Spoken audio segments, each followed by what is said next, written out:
Message est fort pour en parler. Martin Champoux, porte-parole en matière de patrimoine au Bloc québécois. Monsieur Champoux, bonjour.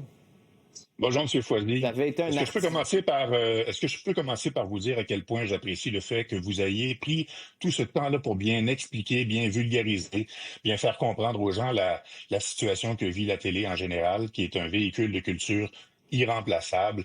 Vous avez pris le temps d'expliquer, alors qu'habituellement, on voit ça passer en entrefilet dans les articles, dans les bulletins de nouvelles. J'apprécie beaucoup ce que vous avez fait dans les dernières minutes. Monsieur Champoux, merci. La culture, c'est important, mais vous venez de le voir. Vous avez œuvré dans ce réseau, dans les réseaux de la télé. Là, vous avez travaillé en télé. Quand vous voyez ça, quand vous entendez M. Pellado, qu'est-ce que ça vous fait? Qu'est-ce que vous entendez, vous, comme politicien, capable de changer les choses ou au moins capable de mettre de la pression pour que les choses puissent changer? Moi, je suis arrivé en politique en 2019 à Ottawa comme député du Bloc québécois. Depuis 2019, ce sont les dossiers qu'on m'a confiés, le patrimoine, la culture, les enjeux qui concernent les communications en général.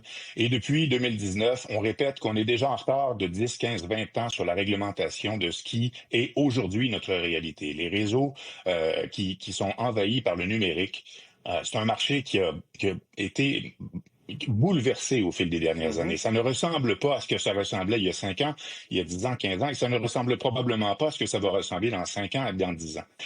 Mais il faut qu'on continue d'être, je dirais, flexible, agile et qu'on réglemente en fonction de ce marché qui est extrêmement changeant. Et on a déjà énormément de retard à cet effet-là. Les entreprises numériques génèrent des millions, des milliards, et ça se fait sur le dos des diffuseurs qui sont des diffuseurs privés, comme TVA, évidemment, qui sont pris avec une réglementation énorme, qui sont pris avec des défis aussi du marché publicitaire qui se modifie.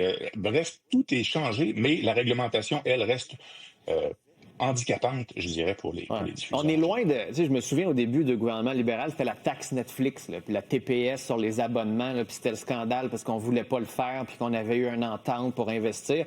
On est comme à des années-lumière de ça en 10 ans. Là, c'est des chaînes importantes comme TVA qui risquent de fermer. Ultimement, c'est ce qu'on dit. Là. Si on n'agit pas, la télé pourrait fermer, télé privée. Il y a Radio-Canada là-dedans, elle, qui continue de très bien aller.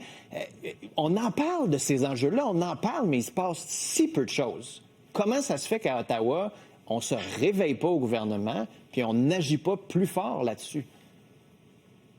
Je dirais que dans les dernières années, il y a quand même des choses qui ont été faites. Faut pas oublier non plus qu'on a quand même fait passer de peine et de misère, je dois le dire, mais le projet de loi C11 sur la loi sur la diffusion en continu qui est en train d'être mise en application par le CRTC. Le CRTC ils sont en train d'avancer. On me dit que leur assiette est pas mal bien remplie, que c'est difficile de faire des progrès à la vitesse qu'on souhaiterait que soient faits les progrès, mais on peut pas dire que la réglementation n'est pas en train de se mettre en place. Trop tard, je vous l'ai dit tantôt, on est déjà en retard de 5, 10, 15 ans là-dessus.